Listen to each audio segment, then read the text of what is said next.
नमस्कार, आप देख रहे हैं वीके न्यूज और मैं देवेंद्र उपाध्याय। आज मैं आपके बीच कुछ सवालों के साथ हाजिर हूं। सवाल यह है कि क्या महाराष्ट्र में आपातकाल लग गया है? क्या देश का संविधान महाराष्ट्र में लागू नहीं होता? क्या Uddhav Thackeray Kim Jong Un बन गए हैं? क्या उद्धव सरकार महाराष्ट्र को कानून से नहीं तानाशाही से चला रही है?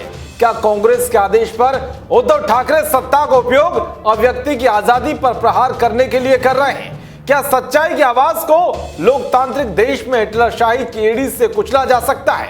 ये सवाल हम ही नहीं बल्कि देश के अलग अलग हिस्सों से आम जन से लेकर राजनेता और दिग्गज हस्तियां भी पूछ रही हैं, क्योंकि बुधवार को सूरज उगने से पहले ही मुंबई के अंदर जो कुछ भी हुआ वो कुछ ऐसे ही सवाल पैदा करता है। जिस मीडिया को लोकतंत्र का चौथा स्तंभ कहा जाता है, उसके एक सिपाही के घर उद्धव की पुलिस ने बिना किसी नोटिस, बिना किसी सूचना या संदेश के धावा बोल दिया और उसे गिरफ्तार करके अपने साथ ले गई। हम बात कर रहे हैं रिपब्लिक टीवी के editor in chief Arnab Goswami की, जिनको मुंबई पुलिस ने साल 2018 के एक मामले को फिर से खोलते हुए गिरफ्तार कर लिया है। हालांकि इससे पहले भी मुंबई पुलिस ने अर्नब गोस्वामी को खूब फंसाने की कोशिश की, मगर वो कामयाब नहीं हो पाई और इस बार उन्हें धोखे से उठाकर ले ही गई। इस दौरान दो पुलिस अधिकारियों ने उनके साथ मारपीट भी की। ये आरोप भी खुद अर्नब गोस्वामी ने ही लगाए हैं। You can clearly see it. I've thrown it to the doctor. Who injured you, Arnab? It was Pradeep Patil and Sachin Vaze and 7 other policemen. They surrounded me. They held me by the scruff of my neck. They pushed me. I have come here, as you can see, without shoes here today. Yes, you are without shoes. I'm without shoes because It's against a Supreme Court order. they did not let me carry my shoes. I've been assaulted.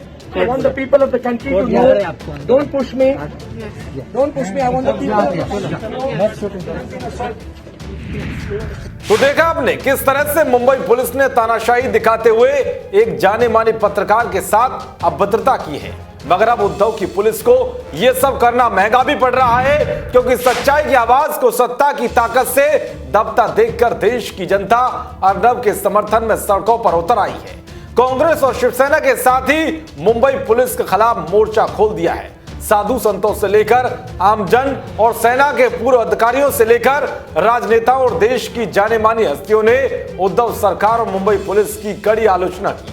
Arnab की गिरफ्तारी पर देश के गृह मंत्री से लेकर तमाम बड़े नेता अर्नब के पक्ष में खड़े होते हुए नजर आए और महाराष्ट्र सरकार की जमकर आलोचना करते हुए राज्य में आपातकाल की स्थिति बताई।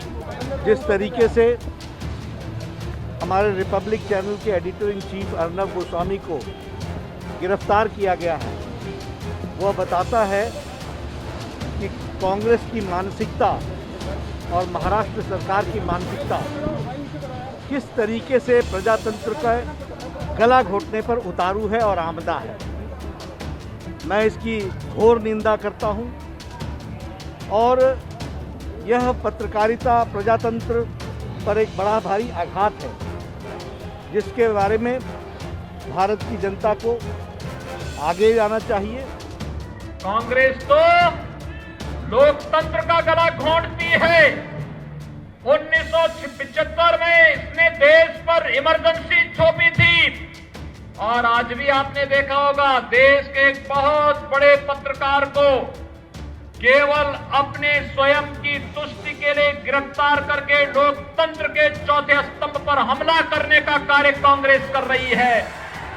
कांग्रेस अपनी नाकामी को छुपाने के लिए देश के अंदर अराजकता पैदा करने का कार्य कर रही है और भाइयों बहनों, देश के अंदर अराजकता पैदा करने की छूट हमें किसी को नहीं देनी चाहिए।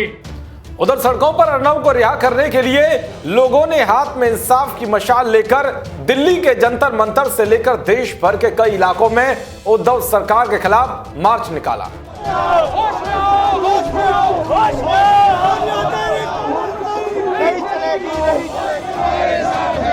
तुम संघर्ष करो,